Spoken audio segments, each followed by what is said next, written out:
Welcome back to KBC Channel 1 Lunchtime News. And on this interactive segment, we are looking at how to use social media spaces to impact positivity in our society. And let's be very honest, in the last 2 months, the social media spaces have witnessed a growth like no other, mostly fueled by the Gen Z demonstration. But we can pick up a few things from how social media has been used in the last couple of months to make positive impact in our country as we avoid the negativities that also come with social media. And now joining me on set, karibu sana Bwana William Kamore. It's not the first time we are having a conversation with you. Yes. William Kamore, who is the content manager at LG. Welcome to the program. Asante sana.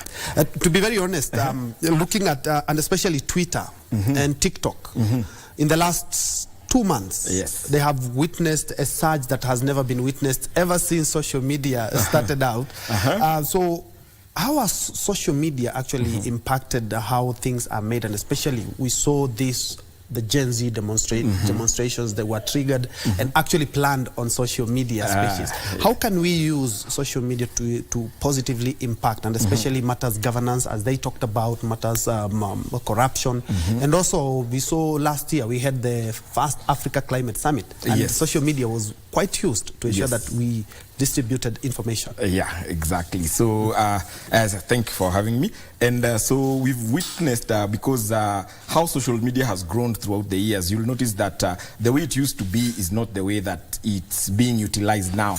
And that is because you've seen a lot of social media algorithms that have been designed. And all these algorithms are designed to prioritize especially all social aspects, and also prioritize and show actually basically what's going on in the society. So you will find that depending on the platform, be it on TikTok or on Twitter or even on Facebook or Instagram, you find each social network has different algorithms that are able to prioritize how the mass media feed, how the mass feed the data, or how much we take into account. How can we harness this power of social media to build a more inclusive and equity society?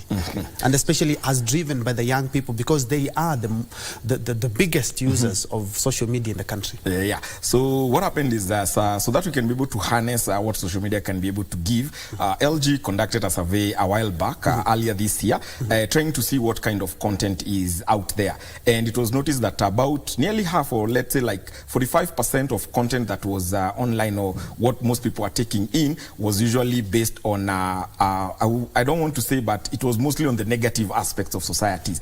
That's what was happened. And then about 28% is when that some of the content that showed that people can try and see some positivity in the society, but about 20%, which happens to be most, we get into social media just to, when you're bored. So trying to see how best we can share the positivity, because we can only increase on the masses how best we can be able to share, or what we can put out there to increase positivity and also optimism for people outside.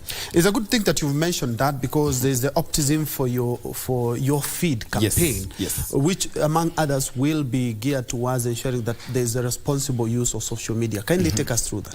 Yes, so the Optimism Your Feed campaign that we've been having going on is meant to try and give positivity feedback outside there, and also help people in creating positive content, or content that can be able to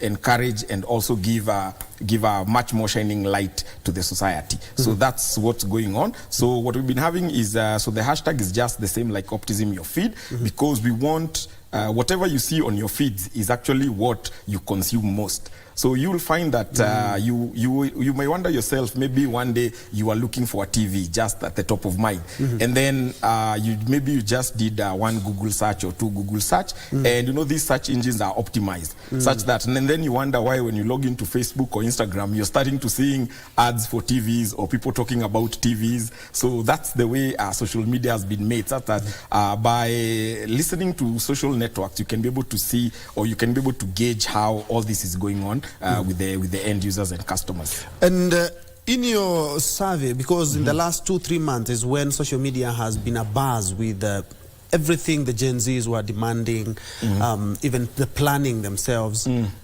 What are some of the key lessons that we can be able to draw from that kind of traffic that was there, and remembering that still the social media was used for sending negative messages, and even we had some very grotesque photos on social media? Yeah, so we noticed that two things we might say that we were able to learn or take out from this this issue of social media is one, there is always drive for social change, because social media is what will reflect what society is going through. So you find one thing you can be able to do or change the society or try and push for social change is by how best we optimize the social media. The other thing we found out is in terms of mental health and mental awareness, because most nowadays, I think all Gen Zs and all millennials, I mean, even your mood can be determined by what actually you see on your feed.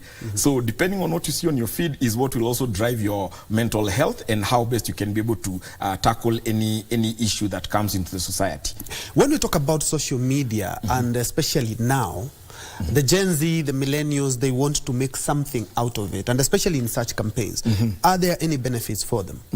Yes, there are benefits, because one thing we would like to encourage is for the brands out there to try and align with what social media and also what social changes people are trying to grow into. So you find that one thing that LG is doing, especially in this front with this campaign of Optimism Your Feed, is to encourage each and every one of us to take up that challenge and share positivity messages, share encouraging messages, and also motivational messages. So there is a microsite that you can be able to do that. Also available on YouTube. You can upload your playlist. If you have positive vibes or things that you'd like to share to the other people, you can also jump on that, and we can create a social network that's bringing positivity and good vibes to everyone. Very well. How can we then address the issue of misinformation, fake news, on social media? We saw a lot of that, especially during the demos. Yes, especially a lot of that. So in terms of fake news, because there is, like I mentioned, there is a lot of negativity that's going on, and not everyone out there is aiming to put up any positive information or any negative information, but you'll still find it being consumed by the end users. So what we'll encourage most of the users is, whenever you try and always be verifying the links that you're provided with, also verify the user accounts, because you'll find most of these user accounts have no history, or most of these user accounts have just been created abruptly during that frenzy period. So always try and dig deeper into the links that are shared, and also the user accounts being handled. And what can the role that the government, civil societies we've seen, and also even the private sector play in promoting positivity use of social media, in as much as it's part of us now? Yes, yes. So I would say one of the things you'd find there has been a lot of input from, especially from the ICT part, and also from the Communications Authority, because you'll find that also the Communications Authority, they have been having their own campaign running also concurrently during this period to try and ensure that the messages that are being forwarded there are not messages that will align negatively with what also the government is trying to do. So I would commend the government agencies and also other partners that we have seen, but also would like to see more, especially from the for the sector of telecommunications, to see how best you can be able to optimize the same. And some of the challenges that and also you've done a campaign on the same. What are some of the challenges that you have had to face and in bringing the positive social media use in the country?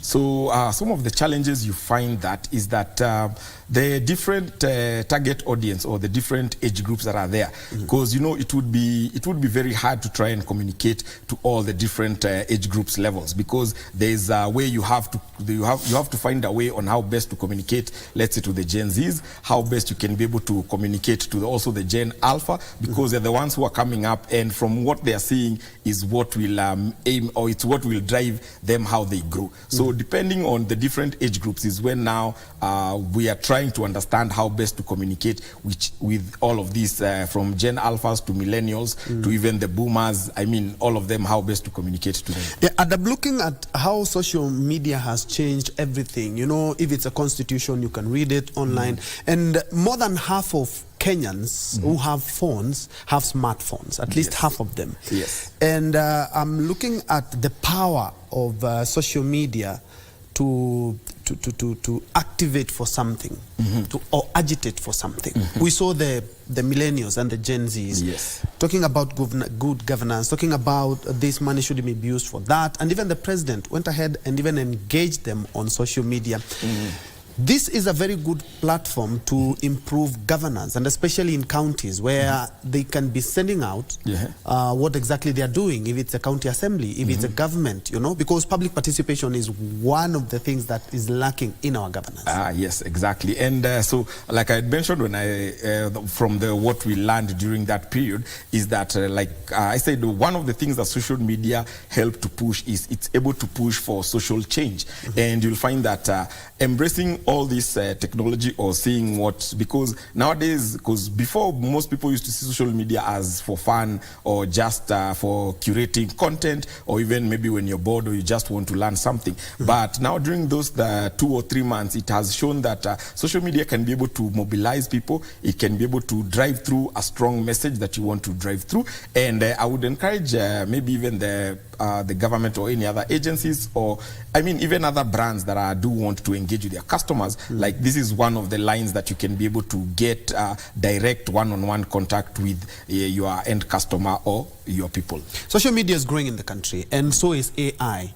And the infusion of AI and social media can only be better. But as we have seen, social media is being used to also to send misinformation and sometimes even attack people. What do you see the future of social media in the country vis-a-vis what we have on AI? I remember there's a celebrity who was talking and saying that those were not my images. That's why that was AI, and they were used in a negative way. How can we avoid that, and especially in a developing country like Kenya? So in a developing country like Kenya, when it comes to matters AI, I even remember the last time I was here, I was talking about AI, because that's something we cannot avoid, because how the world is going, you're seeing a lot of AI-generated content, or even like I was saying, our social media, they are optimized by AI, such that depending on what you see on your feed is what you yourself consume a lot. So AI learns from you, learns what's your interest, and then that way it's the way that can be used. So when it comes to social media and how AI is incorporated into this, I would say is there's an organization, one government organization that started off this field, especially in AI, because as you see, AI was a field that was not tackled there. And the research, they began in November last year, 2023.